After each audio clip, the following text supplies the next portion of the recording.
میں واپس چلا جاؤں گا, کسی دوسرے شہر کے اندر چلا جاؤں گا, مجھے جانے دیا جائے. عبداللہ ابن زیاد کہتا ہے حسین یہاں سے جانے کا کوئی راستہ نہیں ہے, یا تو یزید کو اپنا امام مانو گے یا جنگ لڑ کے ہم سے مقابلہ کرو گے. تاریخ بتاتی ہے میرے دوستوں وہ دن آیا کہ 9 محرم الحرام کا دن ہوتا ہے, صلح مسلم کی باتیں ختم ہو جاتی ہیں, اب ہوا کہ جنگ ہو کے رہے گی. مغرب کے بعد امام حسین پاک خیمے کے اندر آتے ہیں, آنے کے بعد کہتے ہیں کوئی تفصیلی باتیں ہیں بس نگاہ ڈالتے جا رہا ہوں, سماعت کرتے جائیں.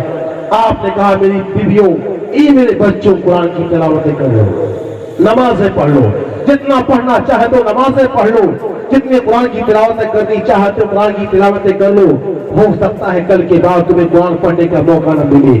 تاریخ بتاتی ادھر خیمے کے اندر قرآن پڑھا جا رہا ہے, قرآن کی تلاوتیں ہو رہی ہیں, نمازیں پڑھی جا رہی ہیں.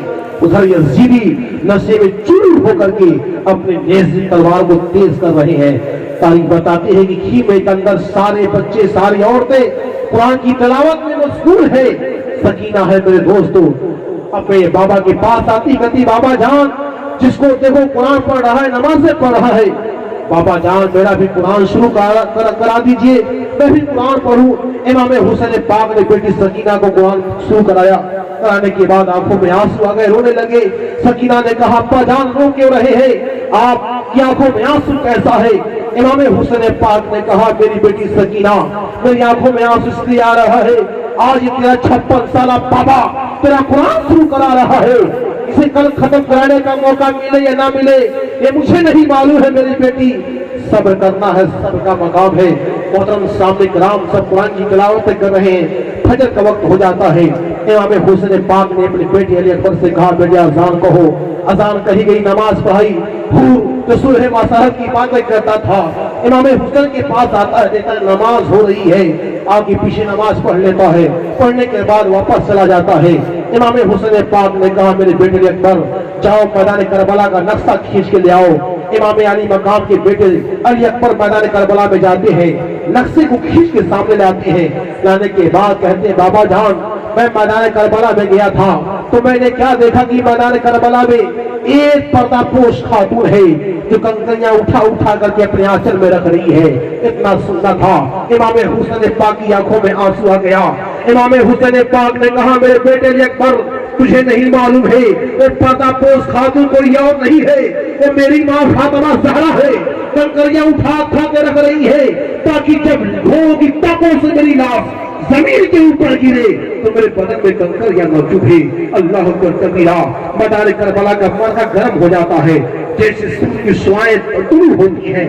عمر ابن سعد تیر چلا کے جنگ کا اعلان کر دیتا ہے, اے حسین گواہ ہو جاؤ میں جنتی باپ کا جہنمی بیٹا ہوں, جنگ کے لیے تیار ہو جاؤ. تیر چھوڑ دیا گیا عمر ابن سعد کی طرف سے. اب جنگ کا نغارہ بچ جاتا ہے. اب تاریخ بتاتی حور ہے یزید کے 22,000 لشکر کے اندر کھڑا ہے, سوچتا ہے میں کس کے ساتھ جاؤں. ادھر 72 کی سنکھیا ہے, ادھر 22,000 کی تعداد ہے, ادھر جاؤ 22,000 کے ساتھ رہو یا 72 کے ساتھ رہو. کلمہ ادھر بھی ہے, نماز ادھر بھی ہے, کلمہ ادھر بھی ہے, نماز ادھر بھی ہے. یزید حور نے فیصلہ کیا 22,000 کے اندر کلمہ بھی ہے, نماز بھی ہے, لیکن میرے دیکھنے میں حق پر نہیں ہے. ادھر 72 ہے لیکن میری نگاہیں مشاہدہ کر رہی ہے حسین حق پر ہے. حور کی ایمان نے اگائی دیا, گھوڑے کو نیڑے لگایا ہے. امام علی مقام میں قدموں میں آگے گھوڑے کو ڈال دیا, کہا میرے امام میں نے آپ کے پیچھے 2 رکعت نمازیں پڑھی ہے, میں آپ کا مقتدی ہوں, آپ مجھے حکم دیجئے, مقتدی ہونے کا حق ادا کرنے دیجئے. آج تک کی تاریخ بتاتی ہے حور ابن ریاح نے نعرے تکبیر کی صدائیں بلند کی, تمام کو لہاتا ہوا 22,000 لشکر جرار کے اندر کود جاتا ہے. سرکار مولی کی طرح کاٹتا ہوا دکھائی دے رہا ہے. ایسا لگ رہا تھا کہ میرے دوستوں کسی نے خدا کی شیر نے کوئی ایسا چاند پلا دیا ہو حور کو, اس کے بازو میں اتنی طاقت آ گئی تھی, ایک وار میں کئی یزیدی فنار ہو رہے تھے. عمر ابن سعد کہتا یہ دیکھو بدل گیا ہے, اسے بار حملہ کر کے مارو اور سب کو کاٹ کے رکھ دے گا. تاریخ بتاتی ہے ایک بار کی حملہ ہوتا ہے, حور ابن ریاح آنکھوں خون میں تپتا ہوا شامل شہادت نوش کر لیتا ہے. انا للہ و انا الیہ راجعون. میرے دوستوں ایسے بہت سارے جانشار ہیں میرے دوستوں جنہوں نے اپنے گرم خونوں کا چھینٹا دیا ہے. اب تقریباً دوپہر کے 10-11 بج رہے ہوں گے, بالکل سورج کی شعاع تک اس کے عالم میں ہے.